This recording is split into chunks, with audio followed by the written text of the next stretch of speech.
The green flames of dying ships lit up the dark space around Zalari Prime. High Chancellor Vexithera watched from her command tower as another transport vessel exploded under the brutal attack of the Vorth swarm. Her forearms trembled as she held the communication device, knowing this might be her last chance to save her people. The Vorth had come without warning 3 days ago. Their black ships moved like a disease across the peaceful Zalari system, destroying everything in their path. The insect-like aliens showed no mercy. They turned living worlds into feeding grounds and enslaved entire populations to serve their queen mind. Send the distress signal across all known space channels. Vexthara ordered her communications officer. Her voice stayed calm even though terror filled her hearts. The Zalari had never been fighters. They were traders, diplomats, and peaceful farmers who had built their civilization on helping others. The message went out in every known language.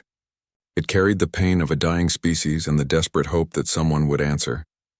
Vexithara expected their old friends in the ethereal collective to respond first. Maybe they would send medical supplies and a few patrol ships to help evacuate civilians. Chancellor, we have responses coming in, reported Communications Officer Thelana.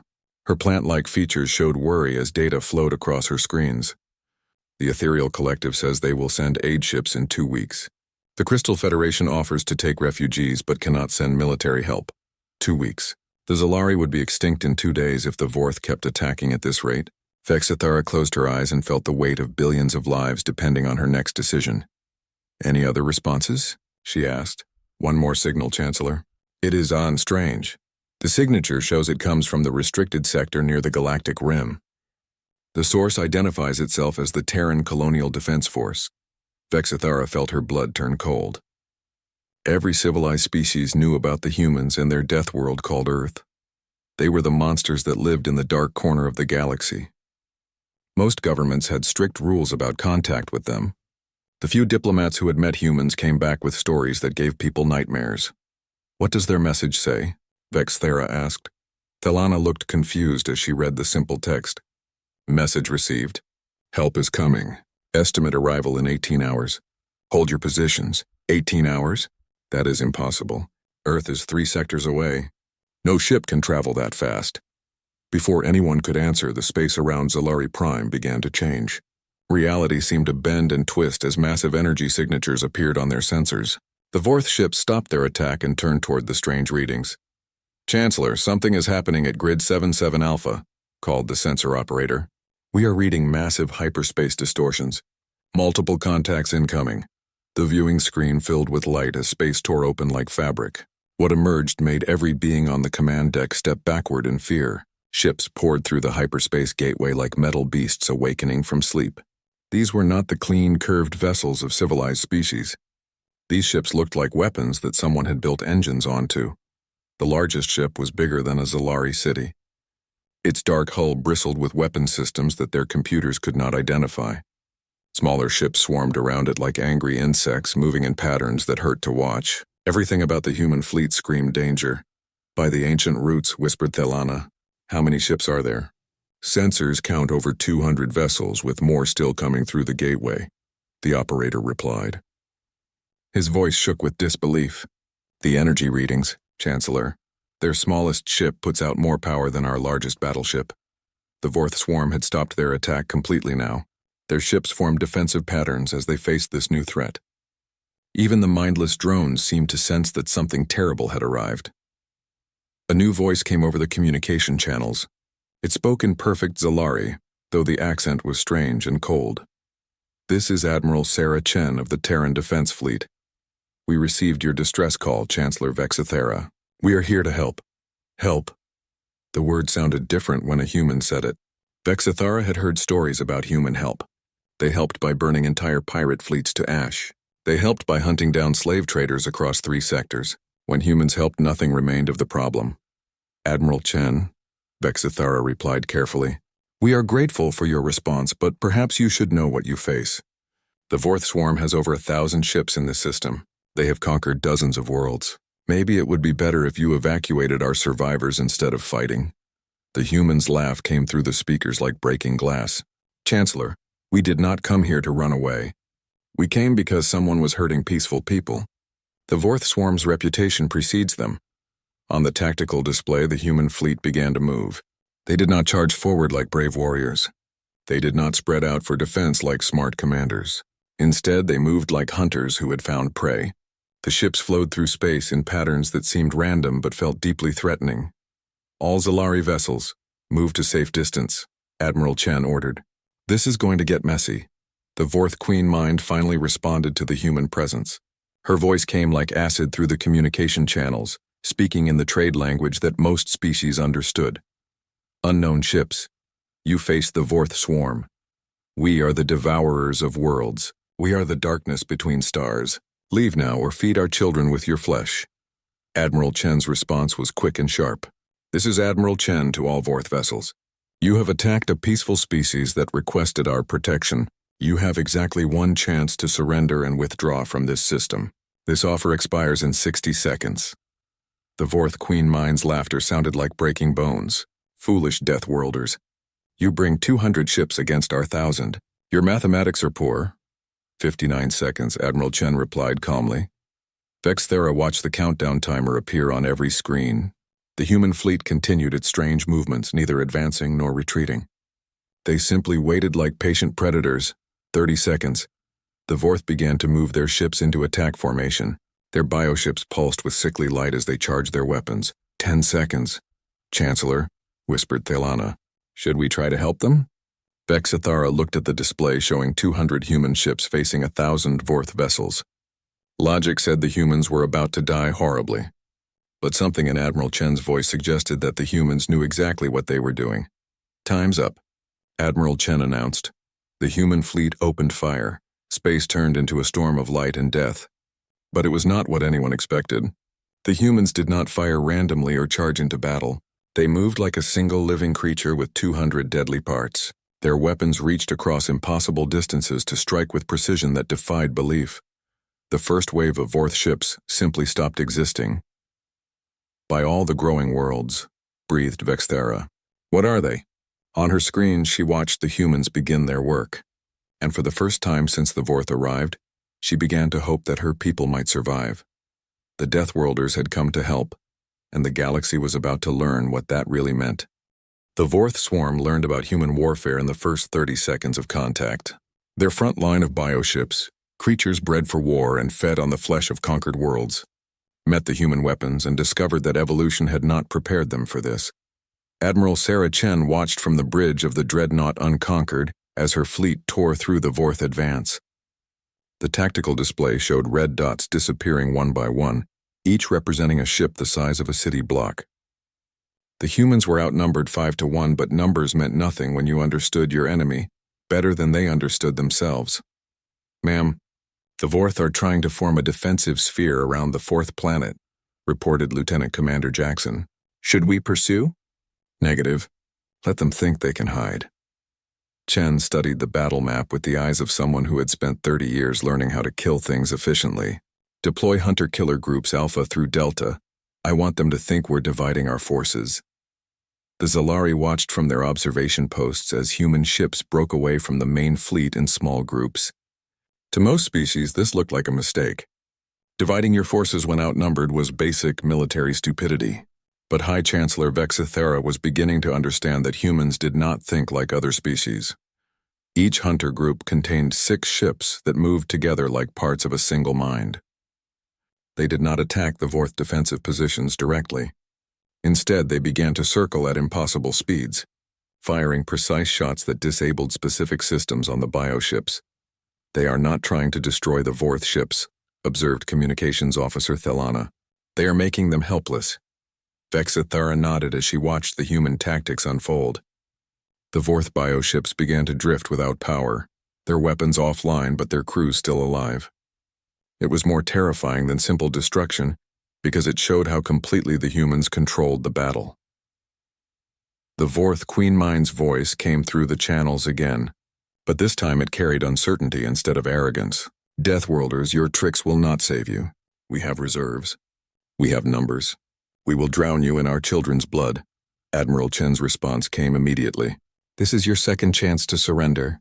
You will not get a third. 300 Vorth reinforcement ships dropped out of hyperspace near the system's edge. They were the Queen Mind's elite forces, ships grown from her own genetic material and crewed by her smartest children.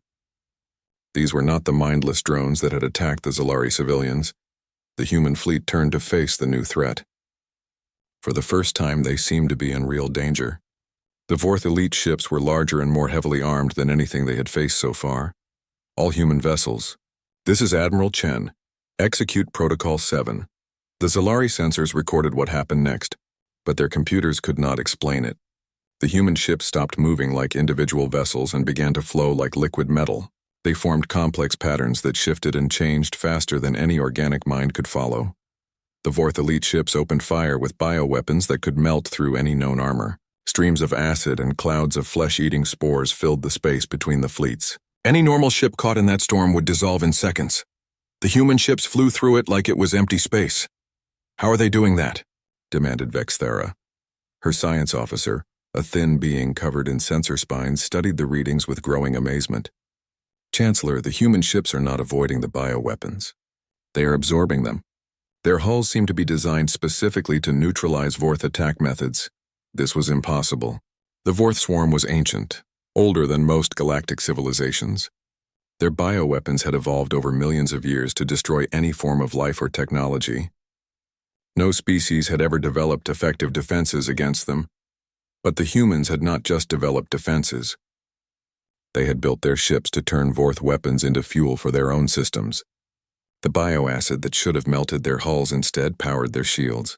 The flesh-eating spores died when they touched human armor that was specifically designed to kill them. "They knew," whispered Thalana. "The humans knew about the Vorth weapons before this battle started." Admiral Chen's voice filled the communication channels as her fleet moved through the Vorth elite forces like wolves through sheep. "Attention all vessels in this system. The Terran Defense Force has been monitoring galactic conflicts for 17 years. We know the weapons, tactics, and capabilities of every hostile force in this region of space." The truth hit the Zalari like a physical blow. The humans had not come to help out of kindness. They had come because they had been preparing for this war since they first learned about the Vorth swarm. Every weapon on their ships, every tactic they used, every move they made had been planned and tested long before the first distress call went out. The Vorth Queen Mind finally understood what she was facing. Her voice came through the channels as a shriek of rage and fear. "You planned this. You wanted us to attack peaceful worlds so you could justify our destruction." "Negative," Admiral Chen replied calmly. "We hoped you would stay in your own territory and leave innocent people alone. But we prepared for the day when someone would have to stop you." The Vorth elite ships began to break formation. Their crews had never faced an enemy that knew their weaknesses better than they did. Panic spread through their ranks as ship after ship fell to human weapons that seemed designed by their worst nightmares. Commander Kreshtar led the Vorth's most feared assault ship, a biocruiser grown from the Queen Mind's own flesh. His vessel had eaten the cores of 17 conquered worlds. No enemy had ever stood against him for more than minutes. The human destroyer. Relentless came for him alone. Kreshtar laughed as the small human ship approached. It was barely 1/10 the size of his biocruiser. He ordered his gunners to fire every weapon at once, enough firepower to crack a moon. The human ship flew through his weapons like they were not there. It moved in patterns that hurt to watch, always in exactly the right place to avoid destruction. Its return fire was surgical, precise strikes that disabled his weapons one by one without damaging his ship's hull. "Impossible," Kreshtar hissed. "No one knows our ships well enough to target those systems." The human destroyer came alongside his biocruiser and began to cut through the hull with tools that sliced through Vorth armor like soft flesh. Kreshtar realized with growing horror that they were planning to board his ship. "All warriors to repel boarders," he commanded. "Kill anything that comes through those holes." The first human marine through the breach moved like death in armor. Kreshtar watched on his security screens as the human walked through his ship's corridors without fear. The Vorth warriors that attacked it died so quickly they seemed to simply stop existing. More humans followed. They moved through his ship like they owned it, heading directly for critical systems without hesitation. They knew the layout of his biocruiser better than some of his own crew. Kreshtar grabbed his personal weapons and prepared for his final battle. When the human marines reached his bridge, he would show them that the Vorth did not surrender. The blast door to his bridge melted away. Three humans in dark armor walked through the hole like they were entering their own home. Their weapons were already trained on him before he could move. "Commander Kreshtar," said the lead human in perfect Vorth language, "you are under arrest for crimes against peaceful species. Surrender now and you will live to stand trial." Kreshtar looked into the human's helmet and saw his own reflection in the dark visor. For the first time in his violent life, he felt what his victims had felt when his ships appeared in their skies. He dropped his weapons and fell to his knees. Across the battle zone, the same scene played out on ship after ship. The Vorth swarm that had terrorized the galaxy for generations learned what it felt like to be prey. The battle for Zalari Prime entered its second day, but it was no longer a battle. It had become a hunt, and the humans were the hunters they had always been meant to be. High Chancellor Vexithera stood in her command center, watching displays that showed something she had never thought possible. The Vorth swarm, the nightmare that had devoured worlds for millennia, was being systematically destroyed by creatures from a single planet on the galaxy's edge. "Status report," she requested, though part of her was afraid to hear the answer. "The human fleet has eliminated 60% of Vorth combat capability," reported her tactical officer. "But Chancellor, they are not just winning. They are playing with them." The screen showed human ships moving through Vorth formations like dancers performing a deadly ballet. They disabled enemy vessels with precise strikes, captured others intact, and eliminated any that showed signs of trying to escape the system. It was not warfare as any civilized species understood it. It was extermination carried out with artistic precision. Admiral Chen's voice came through the communication channels, addressing the Vorth Queen Mind directly. "Your children are dying because of your arrogance. Surrender now and the killing stops." The Queen Mind's response carried desperate fury. "We will not yield to Deathworlders. We are the Vorth. We are eternal." "You were eternal," Chen corrected. Past tense. On the tactical display, another wave of human ships moved toward the Vorth stronghold on the fourth planet. But these ships were different. They moved with purpose that spoke of ending things permanently. Commander Kreshtar sat in the holding cell aboard the human ship Relentless, watching the battle through a small screen. The humans had treated his wounds and given him food, but they had also made sure he could see what was happening to his people. The human Marine who had captured him sat nearby, maintaining his equipment with calm efficiency. Kreshtar had expected torture or interrogation, but the humans seemed content to let him watch their work. "Why do you show me this?" Kreshtar asked in the human language he had been forced to learn. The Marine looked up from his weapon cleaning. "So you understand what your people are facing, and so you can tell others what happens when someone threatens innocent civilians. You enjoy killing us." "No," the Marine replied simply. "We're good at it." "There's a difference." Kreshtar watched as human fighters swept through his people's defensive positions like a plague. Every move they made was calculated, efficient, and utterly without mercy. But he could see no sadism in their actions, no cruelty for its own sake. They killed Vorth ships the same way farmers killed crop pests, as an unpleasant but necessary task. "How long have you been planning this?" he asked. "Since first contact. We studied every species in the galaxy and identified the ones that might need to be stopped someday. Your people were at the top of the list." The screen showed a group of Vorth bioships trying to form a final defensive line around their breeding stations. The humans cut through them like they were not there. Each attack was precisely calculated to cause maximum damage with minimum effort. "We never stood a chance," Kreshtar realized. "No," the Marine agreed. "You didn't." Back on the Zalari command ship, Communications Officer Thelana was monitoring human tactical channels. What she heard made her question everything she thought she knew about warfare. "Hunter Group Alpha, be advised. Target ship contains approximately 400 Vorth civilians. Switch to capture protocols. Hunter Group Beta. Enemy vessel is attempting to jettison breeding pods toward inhabited planet. Intercept and contain. All units, priority target identified.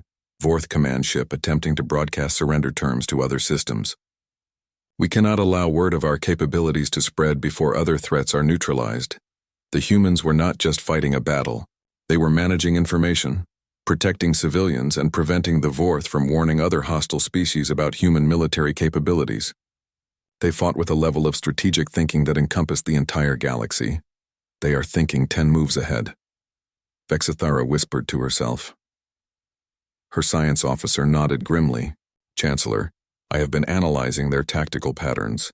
The humans are not just defeating the Vorth, they are studying them. Every attack provides data about Vorth biology, technology, and psychology. For what purpose? To make sure this never happens again. They are learning how to eliminate the entire Vorth species if necessary. The implications hit Vexithera like a physical blow. The humans had not come to save the Zalari. They had come to solve the Vorth problem permanently. The fact that it saved innocent lives was simply a beneficial side effect. Admiral Chen's fleet began its final approach to the Vorth Queen ship, a massive bio-vessel that served as the swarm's mind and heart. The Queen Mind had retreated to the system's outer edge, surrounded by her last loyal children. This is Admiral Chen to the Vorth Queen Mind. Your swarm is broken. Your children are dead or captured. You have one final chance to surrender and face justice for your crimes. The Queen Mind's response came as a psychic scream that hurt to hear. Deathworlders, monsters. We will make the galaxy remember our pain. The galaxy will remember, Chen agreed. They'll remember that peaceful species are under our protection now. The final battle was brief and terrible. The Vorth Queen ship was a creature the size of a moon, grown over centuries and armed with bioweapons that could sterilize planets. Against any other enemy, it would have been unstoppable. The human fleet dismantled it in 47 minutes.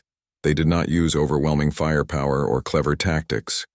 They simply knew exactly where to strike to cause maximum damage. Every shot was placed with surgical precision, targeting nerve centers and vital systems that most species did not even know existed on Vorth bioships. The Queen Mind's death scream echoed across subspace, reaching every Vorth colony and outpost in the galaxy. It carried a simple message. The age of the swarm was over. Kreshtar wept as he felt his queen's mind go dark forever. The Marine guarding him said nothing, but placed a cup of water within the prisoner's reach. What happens now? Kreshtar asked. Now we clean up, the Marine replied. Your people will face justice for what they've done. The ones who can be reformed will be given that chance. The ones who can't... He didn't finish the sentence. He didn't need to. On the Zalari command ship, the crew watched as human vessels began rescue operations throughout the system. They pulled survivors from wrecked ships, delivered medical supplies to damaged stations, and began the complex process of cataloging evidence of Vorth war crimes. But they also did something else. They gathered every piece of Vorth technology they could find. Every bioweapon, every piece of data, every sample of genetic material went into human storage containers. They are taking everything, observed Thelana. Of course they are, Vexithara replied. They want to make sure no one can ever rebuild the swarm. As the human fleet prepared to depart, Admiral Chen sent a final message to the Zalari government. Chancellor Vexithara, the immediate threat to your people has been eliminated. We will leave a small patrol force to ensure your safety while you rebuild. We also request permission to establish a permanent embassy on Zalari Prime. The request was polite, but Vexithara understood it was not really a request. The humans would protect peaceful species, but they would also watch them. The galaxy had gained guardians who were as terrifying as they were effective. Permission granted, Admiral Chen, Vexithara replied, and thank you for saving our people. Thank you for trusting us to help, Chen responded. We know what we are. We know how we appear to others, but sometimes monsters are exactly what the galaxy needs. As the human ships vanished into hyperspace, the Zalari were left alone with their thoughts and their fears. They had been saved by creatures that could have easily conquered them instead. The question that haunted them all was simple. What would happen the day the humans decided that peaceful species were the problem? 3 weeks after the Battle of Zalari Prime, the galaxy began to understand what they were truly dealing with. The humans had not just defeated the Vorth swarm, they had erased it from existence with a thoroughness that terrified every military analyst from the core worlds to the outer rim. Admiral Sarah, Chen stood in the war room of the Terran Defense Station, newly constructed in orbit around Zalari Prime. Around her, holographic displays showed the results of humanity's first major military operation in galactic space. The numbers told a story that would reshape interstellar politics forever. Final casualty report, Admiral, said Colonel Martinez, her chief of staff. Vorth swarm losses. 1,437 combat vessels destroyed or captured. Estimated personnel casualties 4.2 million. Terran losses. 0 ships destroyed, 47 personnel wounded, 3 killed in boarding actions. Chen studied the numbers without emotion. 3 human lives lost to save billions of innocent civilians. In the cold mathematics of warfare, it was an acceptable exchange. But she had known each of those 3 people personally, had attended their children's birthday parties, had recommended them for promotion. Status of Vorth survivors? She asked. Approximately 200,000 in custody across 17 detention facilities. War crimes tribunals begin next month. Intelligence estimates another 50,000 scattered across former Vorth territory, mostly non-combatants. And their colonies? 23 worlds with significant Vorth populations. All have requested Terran protection pending establishment of new governments. Apparently, they're more afraid of revenge attacks from species they enslaved than they are of us. Chen nodded. The aftermath of victory was always more complicated than the battle itself. But the Vorth situation was just the beginning. Intelligence reports from across the galaxy suggested that other hostile species were already moving to fill the power vacuum left by the swarm's destruction. "Ma'am, we're receiving a priority communication from Earth Command," reported Lieutenant Singh from the communications station. Chen accepted the encrypted message and read it quickly. Her expression did not change, but Colonel Martinez noticed the slight tightening around her eyes that meant trouble was coming. "New orders?" he asked. "The hegemony of Crack has issued a formal demand for our immediate withdrawal from the Zalari sector. They claim it violates their sphere of influence." Martinez checked his tactical display. "The Crack? They're the ones with the slave trade network, right? Among other things. Intelligence estimates they control forced labor operations on over 40 worlds. They're also the ones who sold weapons to the Vorth in exchange for captured populations." The colonel studied the intelligence files on his screen. The hegemony of Crack was everything humans despised, a militaristic empire that built its power on the suffering of others. They used advanced technology to control primitive worlds, taking the strongest inhabitants as slaves and leaving the rest to starve. "Are we going to comply with their demand?" Martinez asked, though he already knew the answer. "What do you think, Colonel?" Chen turned back to the holographic display showing Terran fleet positions throughout the region. Red dots marked areas where human ships had detected signs of hostile activity. The pattern was clear. Species that preyed on others were consolidating their power, testing human resolve. "Orders from Earth Command are simple," Chen continued. "We are to establish permanent peacekeeping operations in any system where aggressive species threaten peaceful populations. Rules of engagement are flexible." High Chancellor Vexthera arrived at the Terran embassy an hour later, accompanied by her full security detail and several members of the Zalari Council. She had requested an urgent meeting after intercepting Crack communications suggesting an imminent attack on Zalari shipping. Ambassador Williams, a former Marine who looked like he could wrestle starships with his bare hands, greeted the delegation in the embassy's main conference room. The space was deliberately designed to be comfortable for most alien species, while subtly reinforcing human military capability. Paintings of historical Earth battles hung on the walls between displays of human technology. "Chancellor, thank you for coming. I understand you have concerns about Crack military activity in your territory." Vexthera gestured to her aide, who activated a holographic display showing shipping lane data. "Ambassador, Crack warships have intercepted 17 of our cargo vessels in the past week. They claim to be conducting inspections for contraband, but they're actually evaluating our defenses." "And you believe they're planning an attack?"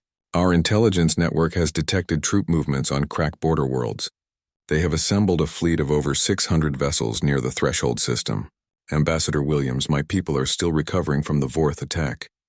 We cannot defend ourselves against another invasion so soon." Williams studied the data with the calm attention of someone who had seen this pattern many times before. The Crack were testing human commitment to protecting their new allies. It was a predictable move that human strategists had anticipated months ago. "Chancellor, I want to assure you that the Terran Defense Force takes its protection commitments very seriously. But before we act, I need to understand your government's position. Are you formally requesting military assistance against the hegemony of Crack?" The question hung in the air like a loaded weapon. Everyone in the room understood its implications. A formal request would give the humans legal justification under galactic law to take action against the Crack. It would also irrevocably tie the Zalari to human protection, making them dependent on Earth's military power. Vexthera looked at her council members, reading the fear and uncertainty in their expressions. They were being asked to choose between probable conquest by the Crack or permanent vassalage to the humans. Neither option offered true independence, but one offered survival. Ambassador Williams, she said carefully, the Zalari Confederation formally requests Terran military assistance in defending our territory against hegemony aggression. Williams nodded and activated his secure communication system. This is Embassy Prime to Defense Command. We have a formal assistance request from the Zalari government. Please implement Protection Protocol 7. Within minutes, Admiral Chen was addressing the Crack Fleet Commander directly on open galactic frequencies. Her message was broadcast to every government from the core worlds to the frontier territories. This is Admiral Chen of the Terran Defense Force to all Crack vessels in Zalari space. You are in violation of the territorial sovereignty of a species under Terran protection. You have 30 minutes to withdraw to your own territory. This is your only warning. The Crack response came from Fleet Commander Sektoth, whose reputation for cruelty was legendary even among his own people. Deathworlders, you have no authority in this region. The hegemony does not recognize your protection claims. Withdraw your inferior vessels, or we will add your people to our slave markets. Chen's reply was simple. 29 minutes. The Crack fleet comprised ships designed to intimidate and terrorize. Their vessels were built like mobile torture chambers, equipped with weapons that caused maximum suffering rather than quick death. Against primitive worlds with limited defenses, they were devastatingly effective. Against humans who had studied their tactics for 15 years, they were obsolete. The battle lasted 18 minutes from first shot to final surrender. Human forces used the same surgical precision they had demonstrated against the Vorth, but with innovations that proved they learned something from every engagement. The Crack discovered that their intimidation tactics worked poorly against humans who had been raised on a world where everything tried to kill them. Fleet Commander Sektoth found himself facing the same human marine who had captured Commander Kreshitar. The marine's armor bore new markings, tallies that recorded successful operations against hostile forces. Fleet Commander Sektoth, the marine said in perfect Crack language, you are under arrest for crimes against peaceful species, illegal weapons trafficking, and violation of territorial sovereignty. Sektoth looked around his bridge, where his crew lay stunned by human non-lethal weapons. This is impossible. We had 600 ships. You had barely 50. Numbers don't matter when you know your enemy better than they know themselves, the Marine replied. We've been watching the hegemony for a long time, Commander. We know how you think, how you fight, and most importantly, how you lose. The aftermath of the Crack engagement sent shockwaves throughout the galaxy that dwarfed the reaction to the Vorth defeat. The hegemony had been a major regional power with advanced technology and centuries of military experience. The humans had dismantled them with casual efficiency. More importantly, they had broadcast every moment of the battle on open channels. Every species in the galaxy watched human ships move through Crack formations like death itself, systematically destroying any vessel that refused to surrender. The message was clear. Peaceful species were under human protection, and that protection would be enforced with overwhelming violence against anyone who threatened it. Chancellor Vexthara watched the battle reports with mixed emotions. Her people were safe, but at the cost of becoming dependent on guardians who seemed capable of conquering the galaxy if they chose to do so. What have we done? She asked her aide quietly. We have survived, Chancellor, Thelana replied. And perhaps we have given the galaxy the protectors it needs. On Earth, analysts studied the battle data and updated their threat assessments. The Vorth and Crack had been eliminated, but intelligence suggested at least 7 other hostile species were planning aggressive actions against peaceful worlds. The humans began planning their next interventions with the same methodical precision they brought to everything else. They had accepted the role of galactic peacekeepers, and they intended to be very good at it, even if it meant becoming the monsters that haunted other monsters' nightmares. 6 months after the Battle of Zalari Prime, the galaxy looked very different. Trade routes that had been closed for decades due to pirate activity were now safe and busy. Worlds that had lived in fear of slavers and raiders were building new cities and planning for the future. And at the center of this transformation was a simple truth that every species had come to understand. The humans were watching. Admiral Sarah Chen stood on the observation deck of Terra Station, the massive orbital platform that served as humanity's primary military headquarters in this sector of space. Through the transparent aluminum windows, she could see the steady stream of ships arriving and departing, cargo vessels from a dozen species, diplomatic shuttles, and the occasional warship flying under human escort. Status report, she requested from her aide. Commander Park, all sectors report normal activity, ma'am. 17 trade disputes resolved through arbitration this week. 3 pirate groups surrendered without firing a shot when our patrol ships arrived. The Crystalline Federation has requested assistance with establishing new colony defenses. Chen nodded as she reviewed the data on her tablet. The numbers told a story of growing stability across a region that had been plagued by conflict for centuries. But they also told another story, one of increasing dependence on human military power to maintain that peace. Any new threats? Intelligence has identified possible aggressive activity from the swarm lords in the Cygnus arm. They appear to be mobilizing forces against the peaceful Hive Collective. TA to potential conflict, 4 to 6 weeks. Understood. Begin preliminary planning for intervention if necessary. The conversation was routine now, but Chen remembered when such discussions would have been unthinkable. 18 months ago, humanity had been an isolated species on the galaxy's edge, dismissed as dangerous primitives by most civilized governments. Now they were the dominant military power in 3 sectors, with growing influence throughout known space. High Chancellor Vexithara arrived at Terra Station the next morning, accompanied by a delegation from the newly formed Peaceful Species Alliance. The organization included representatives from 47 different worlds, all species that had requested human protection from various threats. The meeting took place in Conference Room Alpha, a space designed to accommodate the diverse physical needs of different alien species. Environmental controls maintained optimal conditions for each delegate, while translation systems ensured perfect communication across dozens of languages. Admiral Chen, Vexithara began formally, "We are here to discuss the future of human-alien relations in this region of the galaxy." Chen studied the assembled delegates. Some, like the Zalari, owed their survival to human intervention. Others had joined the alliance after witnessing what happened to species that threatened peaceful worlds. All of them shared the same question. What did humanity want in return for its protection? Chancellor, I believe we've established a system that works well for everyone involved. Peaceful species go about their business without interference, while aggressive species face immediate consequences for hostile actions. That is true, Admiral, but we must address the larger implications of this arrangement. Some species are calling it the Terran Empire, though you claim no formal authority over our worlds. The accusation hung in the air like smoke. Chen had heard it before from species both hostile and friendly.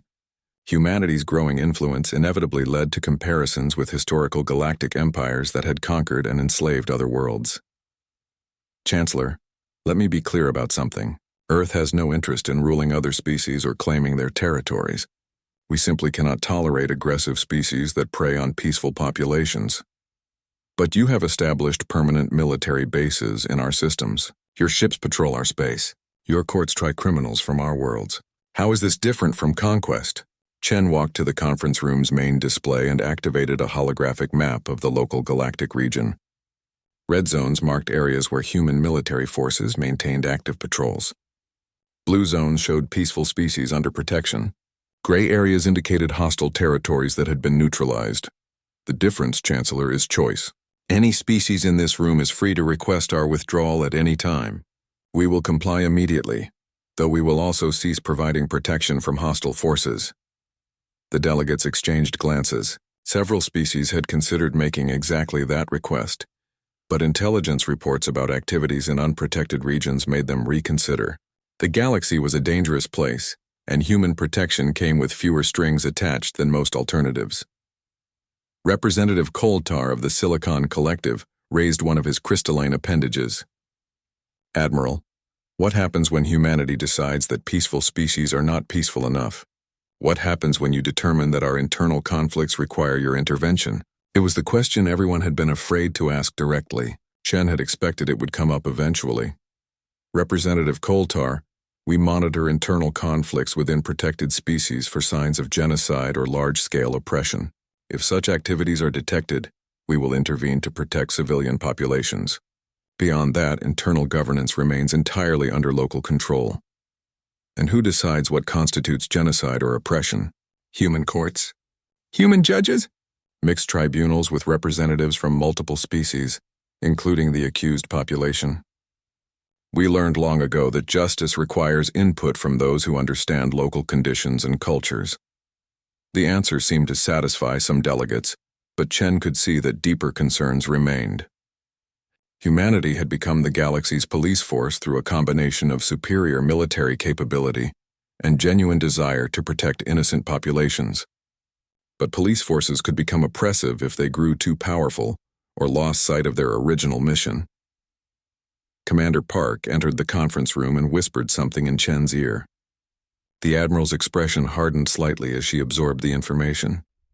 Delegates, I'm afraid we have a developing situation that demonstrates why human protection remains necessary. We've just received intelligence that the death cult of Mortis has begun ritual extermination of civilian populations on 3 worlds in the Outer Rim. The conference room fell silent. Every species present knew about the death cult, a fanatical religious movement that believed suffering and death were sacred. They had been responsible for atrocities across the galaxy for over a century, but their mobile fleet made them difficult to track and stop. What do you intend to do? Asked Vexthera. What we always do. Stop them before they kill more innocent people. Chen activated her communicator and contacted the fleet command. This is Admiral Chen. Deploy Task Force Omega to the Mortis situation. Rules of engagement. Capture if possible, elimination if necessary. Priority is civilian protection. Within hours, human ships were moving toward the Outer Rim at maximum speed. The response was swift, decisive, and completely predictable to anyone who had watched human operations over the past months. The delegates remained in the conference room, monitoring the military action through real-time intelligence feeds. They watched human forces locate the Death Cult fleet, engage in brief combat, and systematically capture or destroy every hostile vessel. The entire operation took less than 4 hours from initial deployment to final surrender. Approximately 50,000 civilians were rescued from Death Cult prison ships, while cult members were taken into custody for trial. How do you do it so efficiently? Asked Representative Thane of the Methane Worlds. Practice, Chen replied simply. We've studied every hostile force in the galaxy. We know their tactics, their technology, their psychology. Most importantly, we know their weaknesses. The truth was more complex than that, but Chen saw no reason to elaborate. Humanity had spent decades preparing for galactic warfare while other species focused on trade and diplomacy. When the time came to use that preparation, they had advantages that no other military force could match.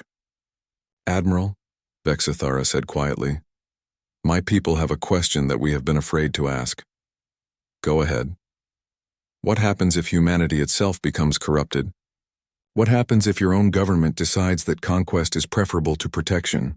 Chen had been expecting this question for months. It went to the heart of every species' fears about human power.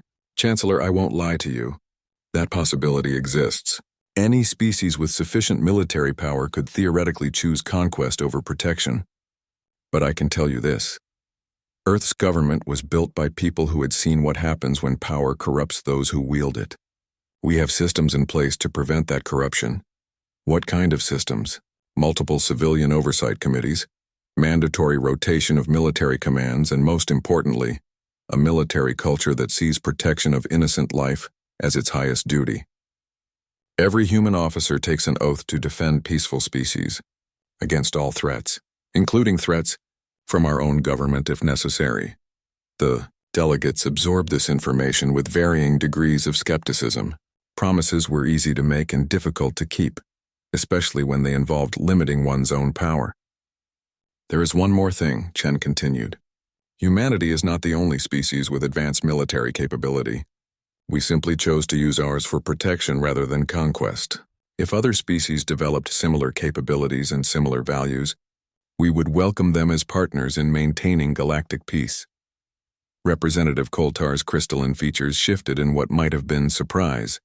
You would share your military technology with other species? With peaceful species that demonstrate commitment to protecting innocent life? Absolutely. Our goal is not to maintain a monopoly on power, Our goal is to ensure that power is used responsibly. The meeting continued for several more hours, covering topics from trade regulations to military cooperation. But the fundamental questions had been addressed. Humanity offered protection in exchange for peace, and that protection would continue as long as peaceful species needed it. As the delegates prepared to return to their home worlds, Vexthara approached Chen privately. "Admiral, do you ever wonder if you're changing too much too quickly? The galaxy has operated under certain principles for millennia. Now suddenly those principles are obsolete." Chen looked out at the stars visible through the station's windows. Each point of light represented worlds where billions of beings lived their lives without fear of slavers, raiders, or conquerors. For the first time in galactic history, peace was not just an ideal, it was an enforced reality. "Chancellor, change is inevitable. The question is whether that change serves life or death, creation or destruction. We've chosen to serve life. And if you're wrong, if your protection becomes oppression, then other species will have learned from our example and will be ready to stop us." Chen smiled slightly. "The galaxy has guardians now. If we fail in our duty, it will find new ones." Vexthara nodded and departed with her delegation, leaving Chen alone with her thoughts and responsibilities. Outside the station's windows, human patrol ships continued their endless vigil, watching for threats that might endanger the peace they had helped create. The galaxy had indeed found its guardians. Whether those guardians would remain true to their purpose remained to be seen. But for now, for the first time in recorded history, the innocent could sleep safely while others stood watch in the darkness between the stars. The humans had kept their promise. They had come when the distress signal called for aid, and they had no intention of leaving until their work was done.